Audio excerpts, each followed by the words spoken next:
अस्सलाम वालेकुम दोस्तों, उम्मीद करता हूँ कि आप खैरियत से होंगे। कहानी का आगाज़ करते हैं।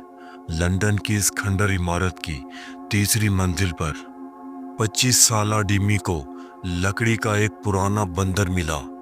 इसकी आंखें नीली थीं और इसके चेहरे पर खौफनाक मुस्कुराहट थी।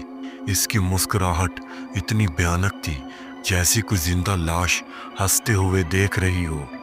इसके हाथ में एक छोटा सा ड्रम था। जब भी चाबी घूमती, इसकी खनखनाती हुई आवाज़ घर के कोनों में गूंज उठती। इस आवाज़ के बाद किसी न किसी की सांस हमेशा के लिए बंद हो जाती।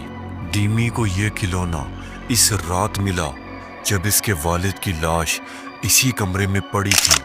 इसके वालिद के सीने पर वही बंदर बैठा था जैसे इसके दिल तक अपने नन्हे पंजों से रास्ता बना चुका हो और इसके ड्रम से लहू की बूंदें टपक रही थीं। सालों बाद जब डीमी ने घर की मरम्मत के लिए स्टोर रूम खोला तो वो बंदर इसे इस कमरे में दोबारा मिला।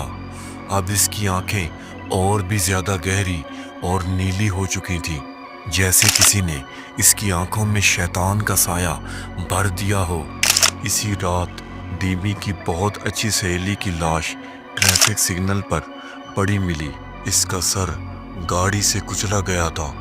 इसकी उंगलियों के नीचे वही ड्रम पड़ा हुआ था जो इस वक्त खून से तर था।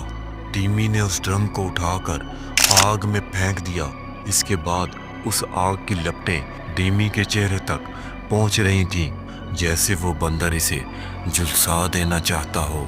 वो ड्रम दरिया में फेंका तो पानी ने उसको वापस किनारे पर फेंक दिया, जैसे वो ड्रम उस पानी के अंदर जाना ही नहीं चाहता था। जब इस पुतले को ज़मीन में दफन किया और साथ उस ड्रम को भी, तो वो साया अचानक गायब हो गया। ज़मीन की तह में दफन होते हुए इसकी चीखें सुनाई देने लगी।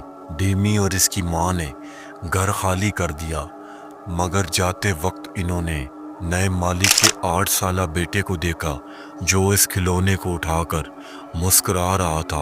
अगली सुबह इस बच्चे की उंगलियां भी कटी हुई मिली और कमरे की दीवारों पर एक जुमला लिखा था, अब तेरी बारी है, मैं तुम्हें जिंदा नहीं छोड़ूंगा। ये खिलौना कभी तन्हा नहीं मरता, ये सिर्फ अपने लिए नई आंखें ढूंढता है जो इसकी मुस्कुराहट को हमेशा जिंदा रखे। दोस्तों, आपको ये वीडियो कैसी लगी? अगर वीडियो पसंद आई, वीडियो को लाइक और शेयर ज़रूर करें।